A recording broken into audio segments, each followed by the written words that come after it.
स्वयं को बदलना। ओशो का एक ऐसा प्रवचन जिससे आप लोगों को बहुत कुछ प्रेरणा मिलेगी। नमस्कार, स्वागत है आपका हमारे चैनल आरटी शिकवाल पे। ओशो, जिनके आज के इस प्रवचन का नाम है स्वयं को बदलना है। आज तक जीवन का बंधन ही कहा गया है, लेकिन जीवन बंधन नहीं है। जो लोग जीवन को जीने की कला नहीं जानते, उनके लिए जीवन जरूर बंधन हो जाता है। ओशो कहते हैं, एक अजनबी देश से कुछ मित्र यात्रा कर रहे थे। वे भूखे थे और फलों की एक दुकान पर रुके, लेकिन जो फल वहां बिक रहे थे अपरिचित थे। अजनबी देश था, नहीं जानते थे कि ये क्या है और ये फल किस चीज के हैं। वहां पे नारियल बिकते थे, लेकिन वे लोग जिस देश से आते थे वहाँ नारियल नहीं होते थे। उन्होंने पूछा, ये क्या है? दुकानदार ने कहा, बहुत बहुत स्वादिष्ट, बहुत मधुर, बहुत शक्तिवर्धक फल है। उन्होंने उन फलों को खरीद लिया। दुकानदार ने प्रशंसा में यह भी कहा, बड़े बड़े शहंशाह भी, बड़े बड़े सम्राट भी मेरी ही दुकान से इन फलों को खरीदते हैं। फिर वे फलों को लेकर आगे बढ़ गए। गांव के बाहर वे रुके और उन्होंने वे फल अपनी झोली से निकाले और उन फलों को खाने की चेष्टा की, लेकिन नारियलों से वे परिचित नहीं थे। वे जिन फलों से परिचित थे उन पर नारियल जैसी कड़ी खोल नहीं होती थी। उन्होंने नारियल को ऊपर से खाना शुरू किया। बहुत परेशान हो गए। तिक्त हो गया उनका मुंह, कहीं कोई स्वाद न दिखाई पड़ा। दांत गढ़ना भी कठिन था, मुश्किल था।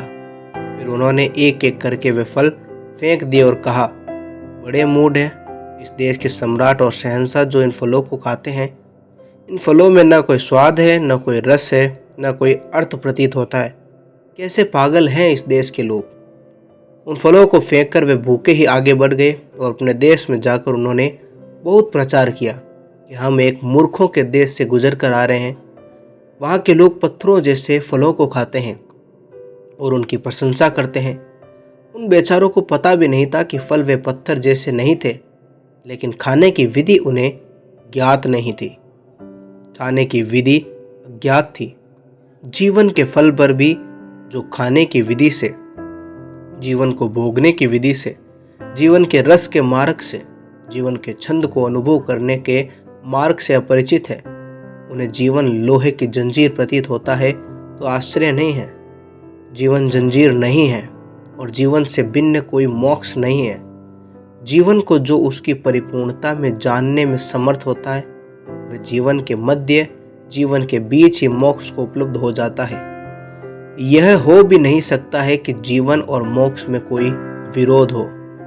यह हो भी नहीं सकता है कि जगत में कोई दो विरोधी सत्ताएं हो। यह हो भी नहीं सकता है कि प्रभु और संसार में बुनियादी शत्रुता हो, कोई गहरी मैत्री का सेतु हो, कोई एक सब संसार में मोक्ष में प्रकट हो रहा है, देह में, आत्मा में, रूप में, अरूप में। लेकिन हमारी असफलता, जीवन के फल को चखने की हमारी सीमा हमारे लिए बंधन बनती है। जीवन को जीने की कला ही हमने सीखी ही नहीं, बल्कि कला को जानने से सब जीवन तिक्त और बेस्वाद लगा तो हमने जीवन को तोड़ देने की कोशिश की, अपने को बदलने की नहीं। हमने उस पागल की तरह व्यवहार किया है। शायद उस पागल के संबंध में आपने सुना हो, न सुना हो तो मैं कहूँ, और शायद आप पहचान भी लें कि वह पागल कौन था। ये पागल आदमी था। वह अपने को बहुत ही सुंदर समझता था, जैसा कि सभी पागल समझते हैं। वैसा वह समझता था कि पृथ्वी पर उस जैसा सुंदर और कोई भी नहीं है।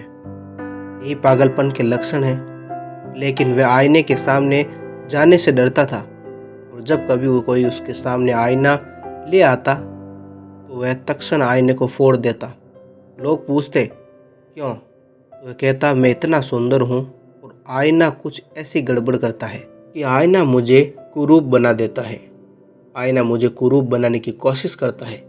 मैं किसी आईने को बर्दाश्त नहीं करूँगा। मैं सब आईने तोड़ दूँगा।